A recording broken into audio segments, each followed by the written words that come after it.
dropping the sled, this is do that, and your timekeeper is done.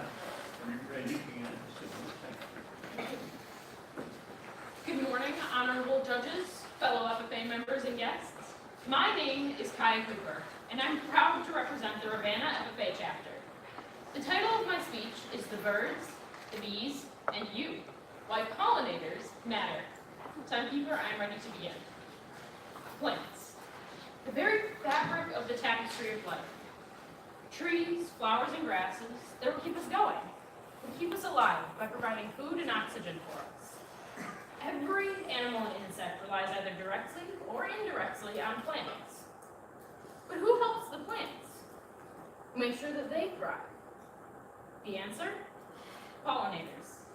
I'm sure you've heard it before, but pollinators are essential to plants and ultimately our survival. So, what's the problem? The problem is that pollinators are dying. In particular, the bee population is drastically decreasing, and other pollinator populations are falling right along with it. The other problem is that here in Michigan, one of our most beautiful and iconic pollinators, the monarch butterfly, is in danger, and many aren't even aware of it. From bees to butterflies, our pollinators are dying more rapidly than many know. Luckily, there are some things we can do to help them, and we must. Now, unless you live under a very large rock, I'm sure you'll know that bees are endangered, and it has many people in a panic. Campaigns like SOS Bees and Save the Bees point to an insecticide called Munich known as the culprit. Studies have shown that when bees come in contact with neonics, they can become confused and forget where home is, or lose the ability to find certain flowers that they frequent. Forgetting where home is means that bees could die and leave behind their colony. Now, this can cause some pretty severe problems in the survival of the bee, as well as the crops that aren't getting pollinated. Worker bees are the ones that go out and pollinate the countryside. And when these bees don't come home, it can lead to something called colony collapse disorder. Colony collapse disorder, or CCD for short, is a strange occurrence happening globally right now that leaves bee colonies decimated in its wake. When CCD occurs, worker bees simply disappear, leaving little to no visual evidence of their death in or around the hive. That leaves the queen bee, a few nurse bees, and the young brood, none of which are equipped to make honey. When this happens and no honey is produced, hive production rates free fall, and this eventually leads to the colony collapse. No one can pinpoint one distinct cause of CCD, though many leading researchers are now focusing on bee pests like the varroa mite, as well as diseases from insecticide and pesticide poisoning. This is all very worrying, when 1/3 of our food supply relies directly on bee pollination. Without bees, agricultural businesses will fail, and the resulting food shortage will decimate the human population.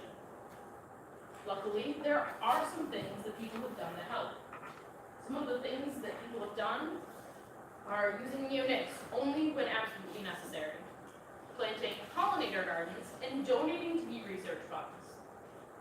Slowly but surely, these actions have had a positive impact on the bee population, and less reports of CCD are coming in every year. But bees aren't the only ones rapidly disappearing. Monarch butterflies have been taking pretty large hits too. Over the past 2 decades, the monarch butterfly population has decreased by 90%. To give you some perspective, in the 1990s, the monarch population was estimated to be around 1 billion monarchs. Today, that number is down to 93 million. That's 907 million monarchs that have just disappeared. So you may ask yourself, what is the cause of this total monarch decimation? The story of many endangered species, a lack of habitat space. Monarch butterflies lay their eggs on one type of plant, milkweed, named after milkweed most commonly grows in ditches, in and around farms, as well as throughout the landscape of a home. The problem comes when people remove the milkweed, thinking not of the insects that require the milkweed to live, but rather wanting a clear ditch, yard, wherever. Most times, though, it isn't the farmers who are removing the milkweed, but rather the civilians. Monarch butterflies have been taking hit after hit, yet they're still in the shadow of the honeybee's problems. But when we look at what we can do to help both bees and butterflies, as well as it comes at stake if we don't, the connections are astonishing. As pollinators, bees and butterflies pollinate and fertilize many plants, some of which have food that we as humans eat. So why not create a solution where we can all get a tasty snack? Pollinator gardens, also known as butterfly gardens, are a fantastic solution that are easy to control and are able to be implemented almost anywhere. They give pollinators a safe, reliable, and chemical-free place to get some of that tasty nectar. It also provides a safe haven and a rest stop for monarchs on their long migration paths.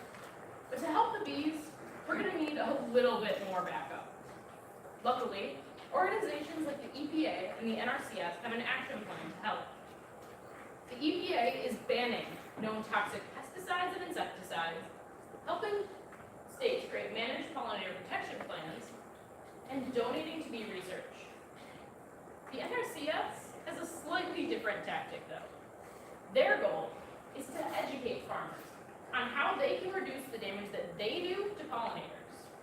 Some of the things that they recommend are minimizing your tillage, using pesticides, insecticides, and herbicides only when absolutely necessary, and knowing your local pollinators. By knowing your pollinators, you can tailor the plants in and around your fields to those pollinators and help give them habitat and draw them into your crops. Places where monarch butterflies can get some rest and bees can get some pollen and nectar could be disappearing, eaten up by the ever-growing urban cityscape. This habitat reduction is relevant to many endangered species, but we can give back habitat much more easily to a butterfly than we can, say, a rhino. Here in Michigan, we can make a profound difference, being on the direct migration path of many monarchs, as well as having as many farms as we do. Imagine a world without plants. It would be dull and gray and truly lifeless. Plants are the lifeblood of everything that's happening around us. And pollinators make sure that that blood keeps on pumping. Our pollinators are essential. That much is true. And they're dying more rapidly than we know. They need our help. And we can help, just by planting a few flowers and having some compassion towards the little ones responsible for our plants. To save our pollinators, we must float like a butterfly and sting like a bee, and support our pollinators, because they need us just as much as we need them. Thank you. Timekeeper, this concludes my presentation. Judges, you've all been provided with a copy of my speech and references, and I'm now willing to entertain you with any questions that you may have. What is the impact of pollinators on food production measured now? So, like What economic impact or Okay. what growing impact okay. do pollinators, how is that measured? Yeah. So a lot of times it's measured by just like how much food you can produce versus how much food you can produce now versus how much you've produced in the past. I talked to a local pickle farmer in Ravenna, my hometown, and it's called Swanson Pickles, and they said that they surprisingly haven't had that much of an impact because of this. However, she does know many farmers in California where this issue is the most relevant, and they've had to bring in commercial bees from across the country pretty much to just sustain her farm. And that's had not only an economical impact on her farm because she has to sign all these contracts and get the bees to her farm, but also she's not producing as much as she would have been had the wild bees and pollinators been there in the first place. Does CCD have an effect on bee farms or butterfly gardens? Is there any evidence that is an issue in those areas? Yeah, so bee farms have a really hard time with CCD. If their bees ever come into contact and they contract CCD, it can spread pretty wildly from beehive to beehive, colony to colony. It's relatively easy to spot when all of your bees are suddenly dying, but it's really impacted the bee farmers. I don't think it's really had an impact on pollinator gardens. However, that could be something that I could look at. Whose quote is flying a butterfly thing like a bee? It is a boxer. I don't know the name. I'm sorry. I only went to the very large round. I only went to the very large round. Yeah. He doesn't know his ball. No, I'm sorry. Yeah, that's my In all seriousness, is this problem unique to the United States or is it global? It's global. The EU actually had a really hard time with it in the 2000s. They actually had it before we did, and then we contracted it somehow. And so the problems there have actually kind of slowed because they put in a lot of measures like banning neonics and putting more strict like regulations on different pesticides, insecticides, and herbicides to make sure that those products are not harming our pollinators because they don't want this to happen ever again. On a larger scale, what innovative ways are people or are companies providing unique habitats for pollinators? So one of the biggest things and the most cool thing that I think I found is in Chicago. And other large cities like that, they've taken vacant lots and turned them into pollinator gardens. This not only creates habitat for the pollinators in the big city, which otherwise wouldn't have had this habitat and food source, and has given them that, but they also gave a forest and green space and a place for their citizens to go, and they've reduced crime rates there. So not only have they helped themselves and their plants in the city, they've also helped their actual human beings that are there. And I think that's pretty cool. Is there a large number of bee farms or butterfly gardens in Michigan? Do you know if there's a lot of work to help the situation here in Michigan? Is it bigger here, or is it bigger in California, like you mentioned, or? I would imagine that it's bigger here in California. A lot of pollinator gardens are just private on your own home lot sort of things. I do know, however, that John Ball Zoo in Grand Rapids has 7 pollinator gardens. I volunteer there over the summer, and I've helped build some of these pollinator gardens, and they actually count, look, monarch eggs are there. And so that's kind of an effort that organizations like that have done, and I'm sure that businesses have done something similar, though I'm not aware of them. The class of pesticides that you referred to as a threat, what impact does that have on production agriculture in terms of losing chemical control? So it will have a relatively sizable impact.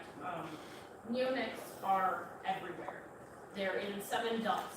They are in ortho bug bee gone. Okay, what is this?